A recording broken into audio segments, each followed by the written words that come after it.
Mike,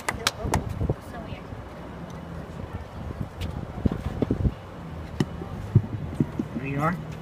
Okay, my name's Mike Hill. I'm the CNA Chief Nurse Representative here at Summit Hospital. And I'm also a registered nurse here that works in ICU. So I'm here today to announce that Cal OSHA has fined Sutter Health's Alta Summit Medical Center some $71,245 for willful safety violations that place staff, patients, and visitors in harm's way. The medical center placed patients in inoperable airborne isolation rooms that could have potentially exposed them and others to TB or other serious infectious diseases. The medical center had falsely told staff for some time prior to the investigation in 2012 that the rooms were functioning properly despite engineering documentation indicating otherwise. The medical center yesterday sent out a memo to employees, physicians, and volunteers that they had immediately taken steps back in November of 2012 to correct the violations following the Cal OSHA investigation. What is important to note is that the medical center knew long before this investigation that these rooms were not functioning and willfully chose to ignore those safety violations, exposing patients, staff, and visitors.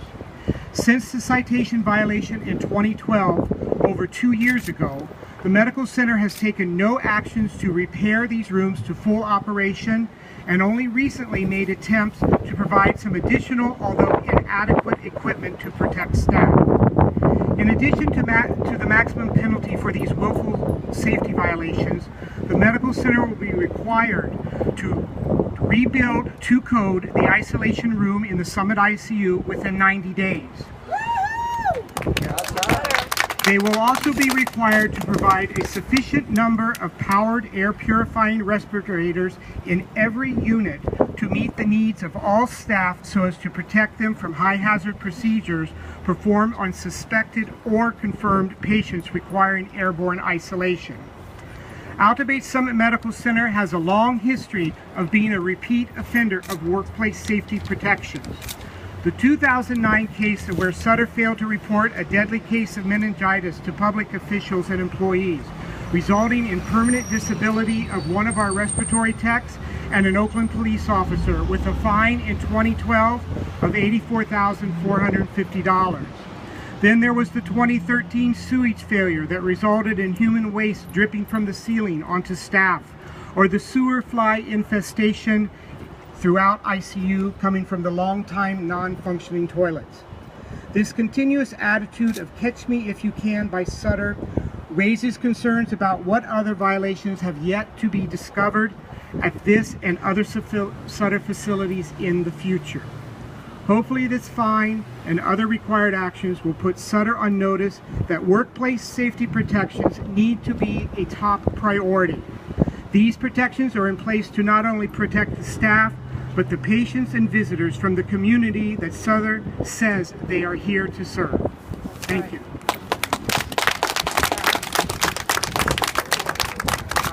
Next is going to be Thorough. She has some comments to make.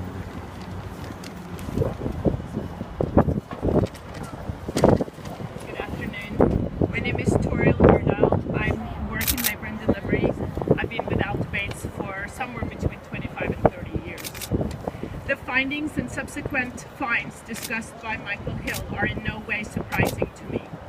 Over the many years with Sutter, OB nurses have repeatedly pointed to long-term issues related to chronic understaffing or the staffing with RNs who lack the training to perform all the functions necessary to take care of an increasingly more and more high-risk population.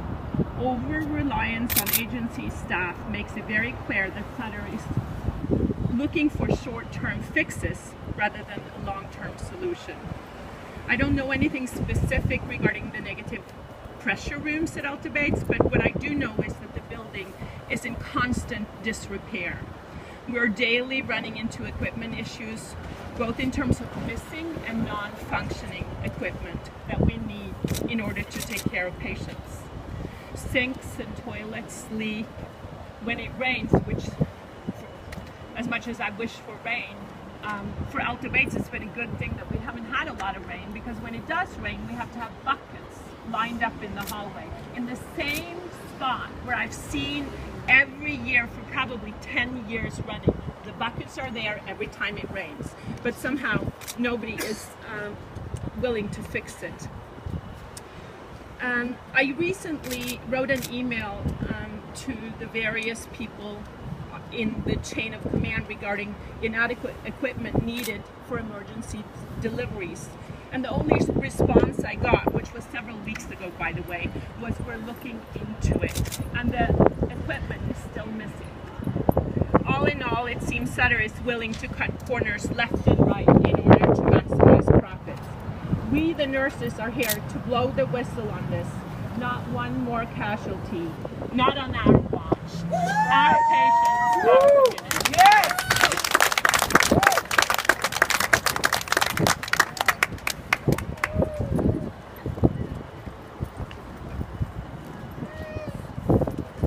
So you should know we also just live tweeted this.